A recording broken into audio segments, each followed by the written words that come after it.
అందరికీ నమస్కారం. నేను మీ అనుపమ. శివ ధనస్సు లేదా ధనస్సు విరిచే వీరులము, శూరులము, దేవుళ్ళము కానక్కర్లేదు. మనస్సు విరవని మామూలు మనుషులమైతే చాలు. ఒకరి మనస్సును నొప్పించి, విరిచి, పుల్లవిరుపు మాటలు మాట్లాడడం ఇటువంటివన్నీ కూడా చేయకూడదు అనమాట.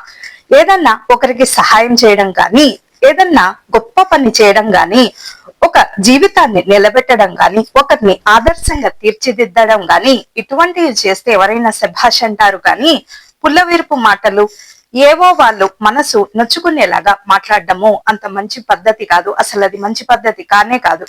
మనసు విరిచే దేవుళ్ళము, భగవంతుళ్ళము, పెద్ద పెద్ద గొప్ప మనుషులము అయినా కాకపోయినప్పటికీ మనస్సు విరగొట్టేలాగా ఒక మనుషుల్ని ఎప్పుడూ కూడా మాట్లాడకూడదు. మనస్సు విరవని మామూలు మనుషులమైతే చాలు. ఎవరు మనస్సు విరగొట్టకుండా చక్కగా, హాయిగా, ఆహ్లాదంగా మనం జీవించి పక్క వాళ్ళని సంతోషంగా జీవించనివ్వాలి.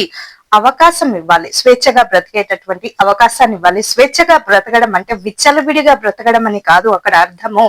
స్వేచ్ఛగా బ్రతకడం అంటే ఒకరిని నొప్పించకుండా, మనకు నచ్చినట్టు మన పరిధిలో హద్దు దాటకుండా బ్రతకడం అని అర్థము. ఈ చిన్న వ్యత్యాసాన్ని అందరూ కూడా తెలుసుకుంటే చాలా మంచిది.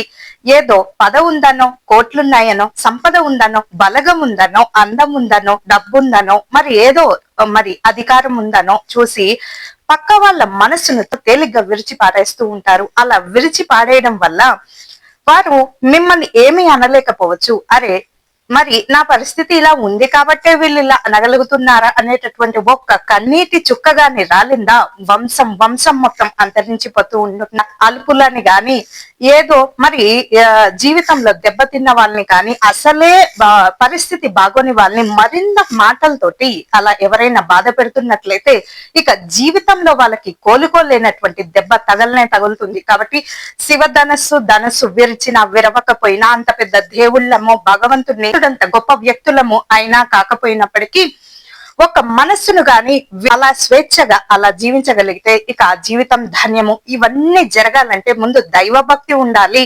మన మీద మనకు మానసిక నియంత్రణ ఉండాలి. నోటికి హద్దు ఉండాలి. హద్దు దాటకుండా మీరు ఎంత స్వేచ్ఛగా అన్నా ఉండవచ్చు. పక్క వారిని కూడా స్వేచ్ఛగా బ్రతకనివ్వండి. మనం కూడా స్వేచ్ఛగా ఉండాలి. అలా కాకుండా మీ ఇష్టానుసారం మాట్లాడుతూ ఉంటే భగవంతుని దృష్టిలో, సమాజం దృష్టిలో మీకు ఎటువంటి గుర్తింపు ఉండదు అనేటటువంటి విషయాన్ని బాగా గుర్తుంచుకుంటే చాలా మంచిది. లోక సమస్త సుఖినో భవంతు, సర్వే జన సుఖినో భవంతు. స్వస్తి.